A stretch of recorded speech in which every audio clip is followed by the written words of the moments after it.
I know that something like this feels extremely isolating because nobody talks about it, and that's exactly why I'm making this video.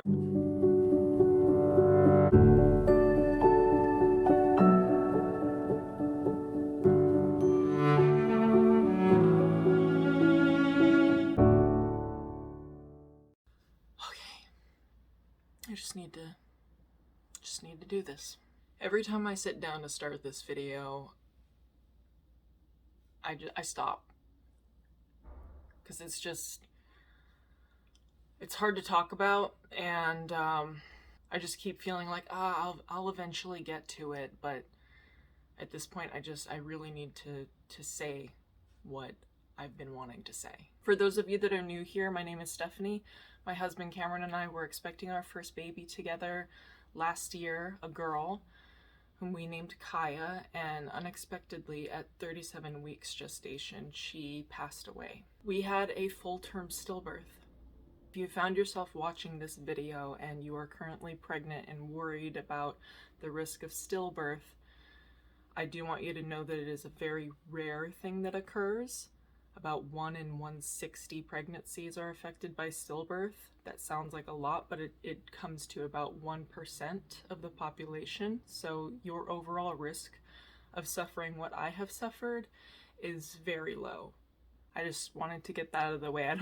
I don't want to put this video out and make people anxious that it's going to happen to them, but I am putting this video out for the purpose of educating what to expect if you find yourself experiencing a full-term stillbirth. Now, if you are watching this because you were just given the worst news of your life, that your baby's heart has stopped, I am so sorry.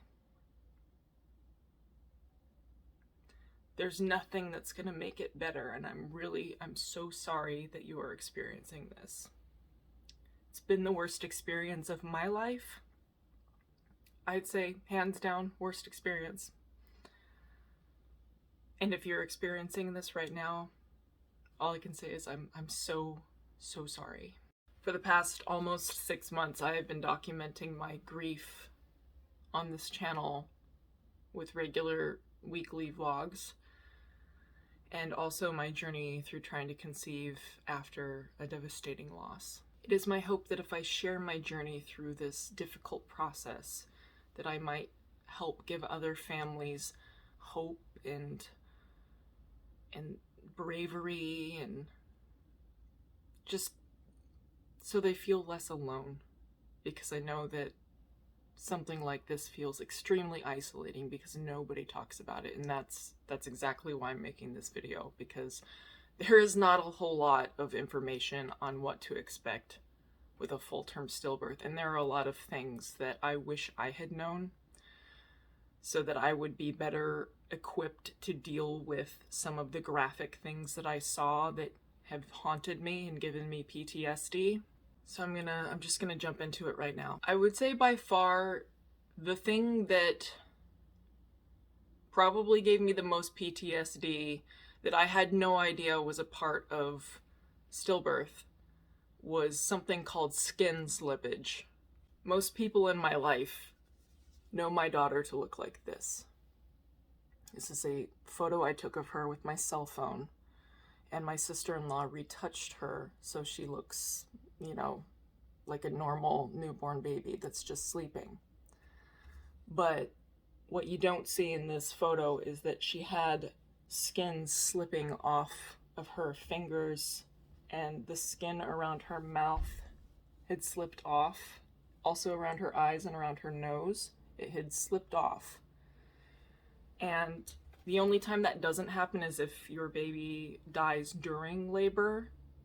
So when your baby dies in utero, the amniotic fluid sort of dissolves the upper dermis, and it slips as the baby's coming out of the birth canal. I'm about to share with you some unretouched photos of my daughter, so you can see the amount of skin slippage that she had. These are going to be graphic and probably upsetting, so if you don't want to see something like that, I would just skip over the next 30 seconds They are going to be black and white, however, so that it's a bit less traumatic to look at. So here's an image of my daughter's hand. And here's an image of my daughter's face. And I just want to say that even though my daughter did have a lot of skin slippage on her face, she wasn't unrecognizable. I could completely recognize features in her face that I knew were from me and that I knew were from my husband. And my sister-in-law did an amazing job retouching this image because it looks exactly how she looked, just with intact skin. The second most jarring thing for me, and I would say probably the worst thing for my husband, was her misshapen skull. You know how when babies are born through the vaginal canal, their head can get sort of cone-shaped because their skull isn't perfectly fused just yet. It still has movable parts, so the baby can move through the canal. I think because she was dead, it doesn't move back how it should normally move back. So when she was born, like immediately she just had this misshapen skull, and it looked sort of like that. I'm not going to show a video of that because it does show my nether regions, but yeah, I just remember her skull coming out looking like that, and then the nurses immediately putting like a cap on her so I wouldn't see it. But I saw it, and it really, you could see that my husband was quite upset when he first saw her like that. So that is something to be aware of, that the skull might be misshapen and kind of scary looking. Something that was a bit less jarring for me, but I know can be upsetting for other parents, is the fact that the nail beds and the lips become very discolored. It could be right away, it could be, you know, a couple hours after the baby's born, but the lips and nail beds can become like a dark purple color, sort of like this blanket. And then eventually the rest of the body sort of fades down into that dark eggplant-y color. You can sort of see it a little bit on her nails because we didn't retouch the nails, but they had started to turn like a darker color. Another thing that I wish I had known that was difficult for us to witness.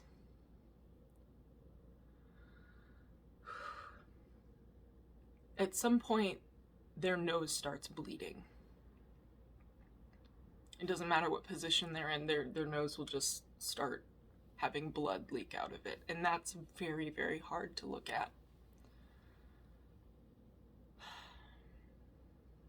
And I wish it was something that I knew, because it's something that traumatizes me.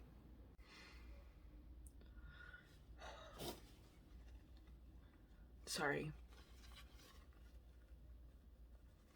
This is why it's hard to make this video, because I'm putting myself back in the experience, trying to remember everything so I can relay that information to people that need to know it. So a few things that you can do if you want to have professional portraits of your baby taken. There is an organization, nonprofit organization called Now I Lay Me Down to Sleep, and they have photographers in your area that work for free to come to the hospital and to take images of you and your baby. And then they do all the retouching and everything. The thing that I want to stress about that, though, is that they're not always the best quality, like, retouchers and photographers. And my Now I Lay Me Down to Sleep photos, I don't even like. I don't look at them because they retouched her so much that they like melted her features and she doesn't even look like her. When I emailed them asking if I could potentially have the unretouched images, they told me it goes against their policy to release such images. So that was upsetting, and I was very, very happy that I took my own photos of my daughter, and then my sister-in-law retouched them for me in a way that I felt was satisfactory, that I felt looked like her. So if there's any takeaway from this, you can have the Now I Lay Me Down to Sleep photographer come and do the session and everything, but absolutely take your own photos. Take videos if you want. Just, you don't want to risk them coming back not looking like your baby. You feel me? My husband and I got to spend only 6 hours with our daughter before she was starting to decompose in a way that we just didn't want to remember her. So, yeah, we had only 6 hours with her. However, some hospitals do have something called a cuddle cot, and it is a refrigerated cot. I'm not sure how they do it, but the cot stays really cold to sort of preserve your stillborn baby so that they look, for lack of better words, fresher longer. Unfortunately for us, our hospital did not have one of those, and when I inquired about it, the nurse didn't seem to know exactly what I was talking about. But that is an option. Some things that I recommend doing, apart from taking your own photos and having a photographer come and do portraits, is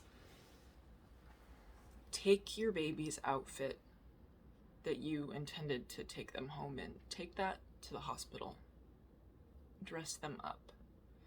You know, put their first diaper on and do the things that you would do if your baby was alive.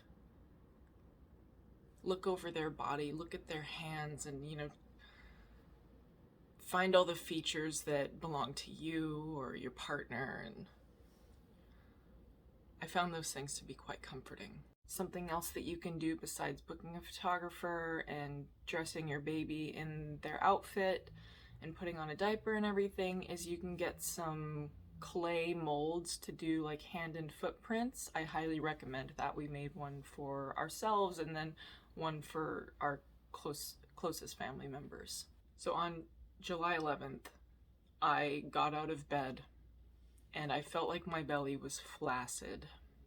And I thought that was strange because normally I felt like it was quite tight. And she kind of just felt like she was sloshing around inside of me. That already made me very nervous, so I took out my Doppler. I searched for her heartbeat. I could not find it, and I freaked out and immediately went to labor and delivery and got the worst news of our lives. They wanted to induce me right away, like right then, like take me to a room and start inducing me.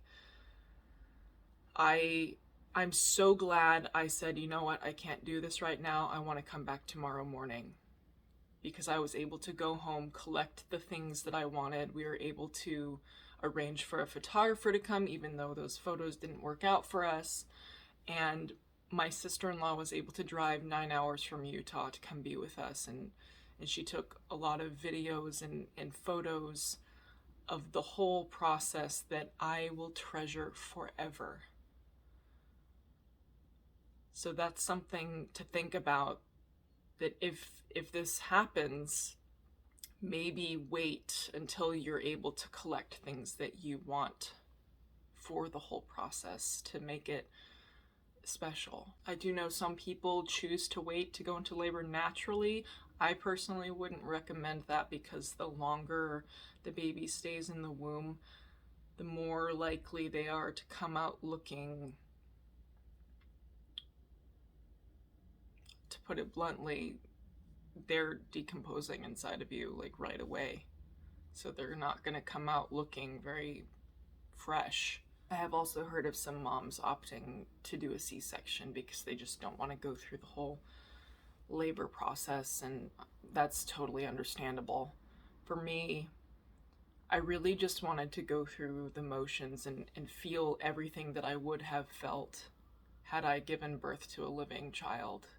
And I'm so glad that I chose that. Everyone's different. I didn't cry at all during my hospital stay. I think I was, first of all, in shock, so I just felt numb. But then as, you know, Pitocin was put up to 24, I feel like I was just overloaded with feel-good hormones, and I just felt such a sense of euphoria, what I imagine you would feel when you birth a live baby. I still felt that way even though my baby had passed away. I still felt that euphoria as she laid on my chest and I looked at her.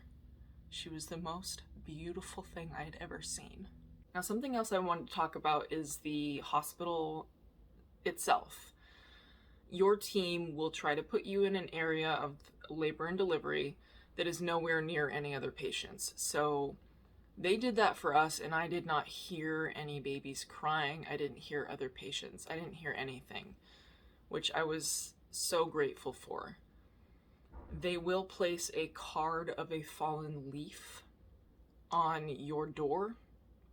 And I think that's sort of the universal symbol for hospitals of, like, this is a room, this is a type of room that you're walking into. This is a room where someone has passed away. I don't know if they do that for just stillborn babies or if that's like a universal thing for people that have passed away. But they did that for us. When they moved me to my other room, I don't know what it's called, but it's where you go like after you deliver. They also put me in an area that was nowhere near other patients, so I didn't hear any babies crying in the night. They also put the fallen leaf card on my door in that room as well. They did a fantastic job of protecting us and making sure our experience was bearable. Unfortunately, it wasn't perfect, and I'll explain why. When my nurse was wheeling me out to the parking garage, there were 2 sets of elevators, and there was like a hallway, and then elevators here and elevators here. We were on this side of the building, so we went into these elevators. And apparently at the same time, another family was coming into these elevators. And literally, our doors opened at the same time and we got wheeled out at the same time and we turned toward each other at the same time. And it was a white woman with blonde hair and her husband was behind her. He had dark hair like my husband. And she had an infant in her arms. And I had a box. It went so perfectly like that. It was like looking into a mirror and seeing what should have happened.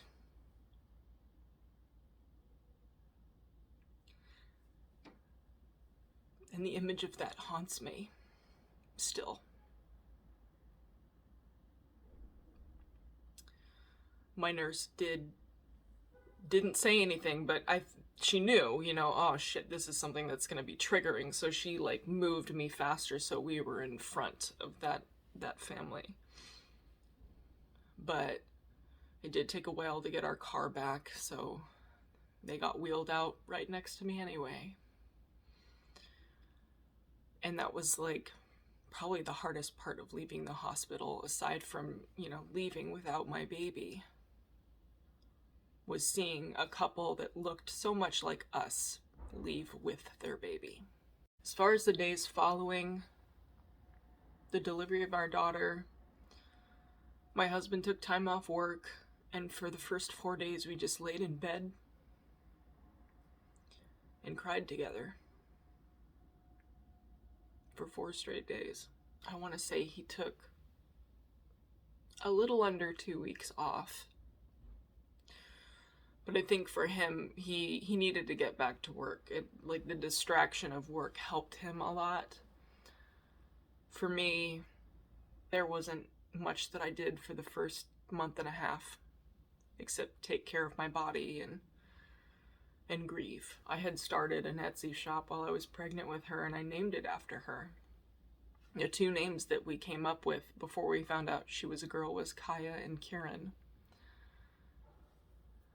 So I named my shop Kaya and Kieran while I was pregnant with her, and I would make sensory toys for babies, sleep sacks, things like that. And when my daughter passed away, I shoved all of that stuff into a corner and I didn't look at it for 5 weeks. And finally, at 5 weeks, I started feeling like I was coming out of my grief. And I pulled my table back out and I said, no, I'm not giving up on this. I created this because of her. And I wanted to still run it in her honor. So I turned that into my job. I still haven't been back to a regular job. I don't think I could. I already have trouble dealing with, rude customers. I can't imagine how I would be now. I'd be like, I ain't taking no shit now. You know what I mean?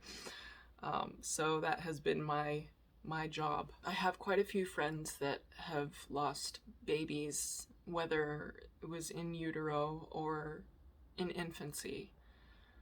And some of them have not gone back to work. Some of them felt like going back to work was the right thing for them because it helped them be distracted. It's an individual thing. You're going to grieve differently from everyone else, including your partner, most likely. And that's something that you got to look out for and understand that your partner will grieve differently from you. And some days you're going to be having a bad day while they're having a good day, and vice versa. But you can still support each other through it. For my husband, working and staying busy at work has helped him a lot. As well as, whenever he's grieving or having like a grief attack, we talk about it. I know some people go more inward. Everybody's different. For me, vlogging, journaling in a way has been a tremendous help for me. Meeting other people that know what it's like, that have been through it. I have a Facebook Messenger chat of about 10 women who all lost their babies around the same time. And I talk to them every day. And I feel so validated and so normal talking to them. So that would be another suggestion that I would have, is to reach out to other parents, find other parents on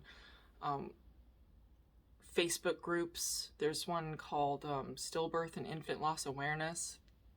Find other parents who know what you're going through and create a group chat or something, just so you can talk about the things that you're going through every single day with people that actually know what it feels like. I can't really think of anything else to add other than a lot of people want to know how to prevent stillbirth.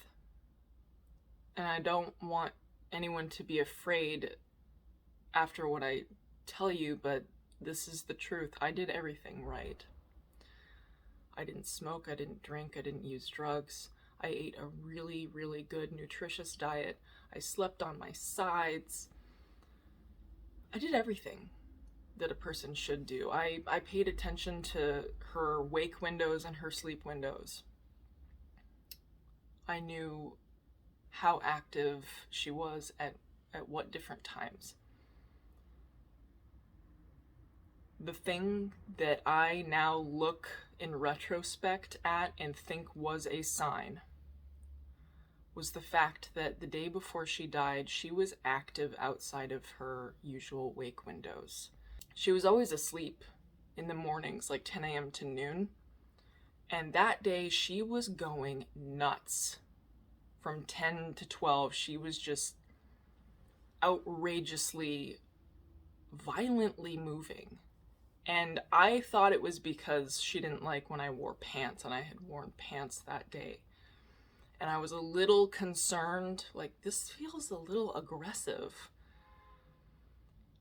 But I had never been taught that an increase in movement could signal distress. I was always told, kick count. If they're moving, it's good. If they're not moving, then go in and get checked. I was never told that if there was an increase in movement, or if that the force of that movement got like stronger to go in and get checked. And I did have that moment where I was like, should I be concerned that she's going nuts in there? And because our society loves to, label women as hysterical and paranoid and hypochondriacs, I shut that thought down. No, I'm being paranoid. Stop. You're being anxious. Like, you're fine. She's moving. Like, it's good. She's alive. She's great.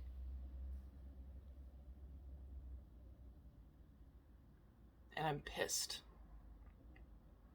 that I didn't go to the doctor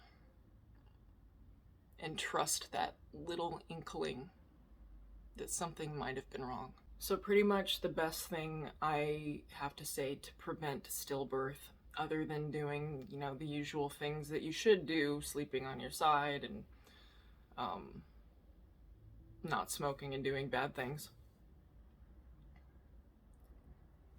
I would, one, do your kick counts, keep a log of your baby's wake windows and their sleep windows.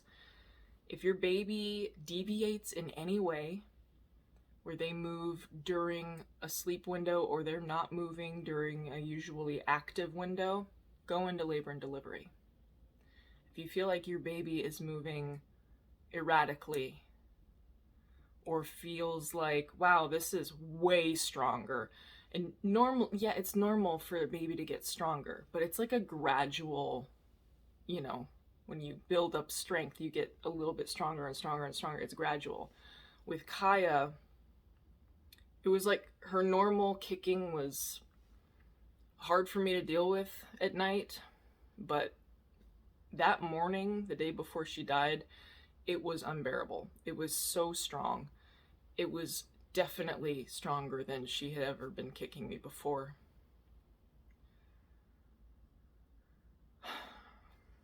And I think it was her trying to give me a sign. So if something like that happens to you, go immediately to labor and delivery. I had Googled it, and I didn't find any information about increased movement or stronger movement. All I found was the same thing that doctors had told me, that, oh, your baby's moving, your baby's getting stronger, that's great. I hadn't found information about what I experienced, but I did take a poll in a stillbirth and infant loss group. And I talked about this in another video. I took a poll and asked them, did you have increased movement followed by decreased movement? Or did you just have increased movement and then, the worst news of your life? And the majority of the women experienced increased movement before the lack of movement or the decrease. So that's why I'm making videos like this, because I feel like this is not something that we're teaching to our physicians.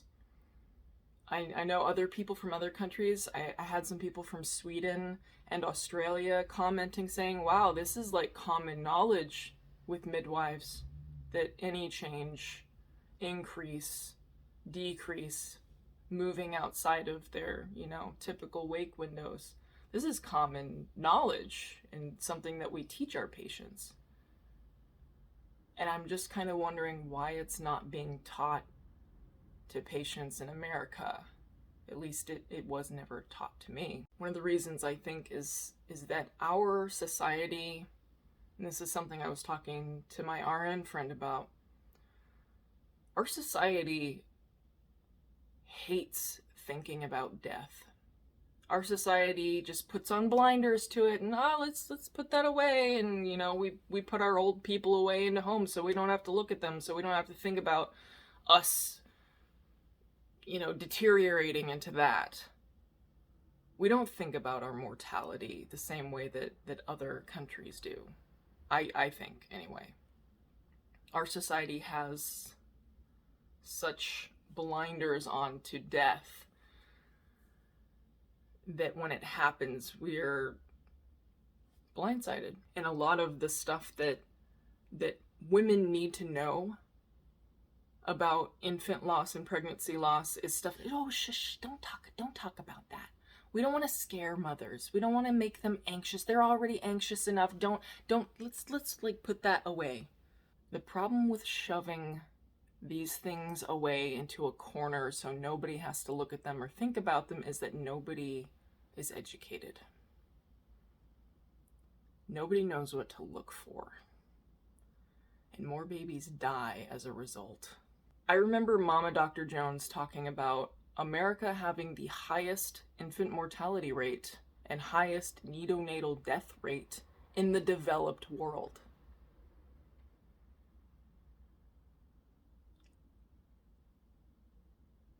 And I think that comes down to a lack of education and just this thing of not wanting to scare expectant mothers.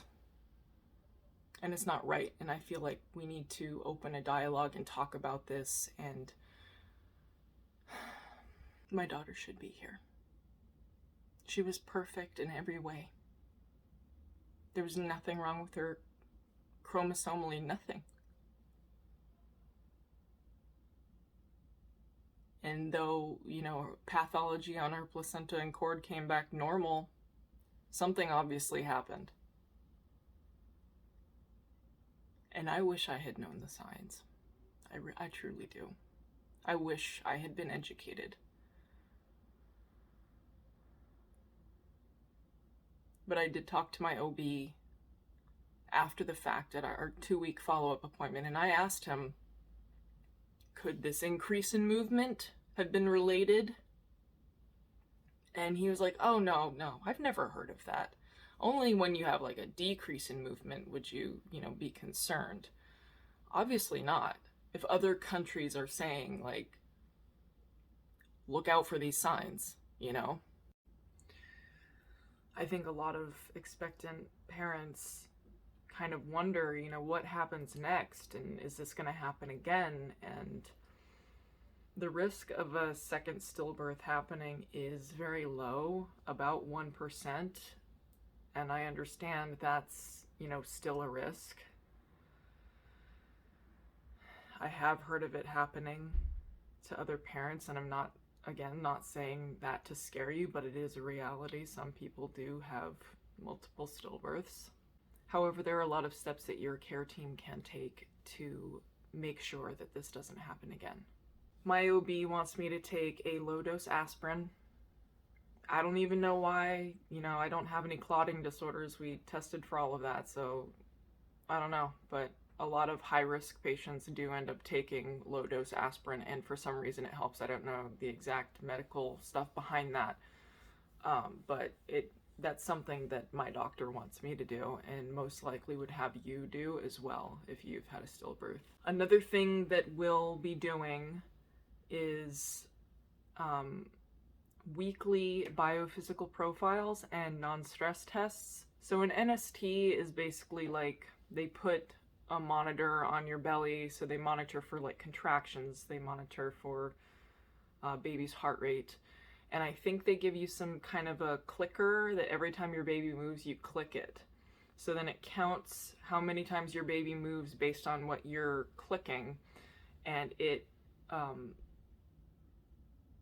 evaluates that against the heart rate to see if there are proper accelerations and decelerations. That's my understanding of it. I haven't obviously gotten that far yet. So that's my uneducated understanding of what a non-stress test is. And then a biophysical profile is an in-depth ultrasound that I believe looks at the blood flow in the baby's umbilical cord. And I don't know exactly what happens with that either. I'm not a doctor, but that's just what I had learned from other parents, that's what that looks for, is the blood flow. I know that some people have them twice weekly. My OB said that starting around 30 weeks, we'll do them every 48 hours if I want. So for my peace of mind, every 48 hours, I can go get these in-depth non-stress tests and BPPs. Anybody who's had a stillbirth will be classified as high risk for every subsequent pregnancy. I think it's important to do the extra monitoring. Even if the risk of reoccurrence is only 1%, because the risk of stillbirth is 1% and it still happened to me. I feel like I'm starting to ramble now, so I think I'm going to end the video here. However, I do want to leave you with this sentiment. If you're somebody who has recently suffered from a stillbirth and you're wondering, should I try again? When should I try again? I'm too scared to try again. I want you to know I know and feel all of that. I have felt that for almost 7 months. And I am currently pregnant with my rainbow baby, about 8 weeks along. So, she's a big sister. And though losing my daughter has been absolutely the hardest thing I've ever been through, I tried again because I know that, God forbid if it happens again, I will survive. I have survived. I'm continuing to survive.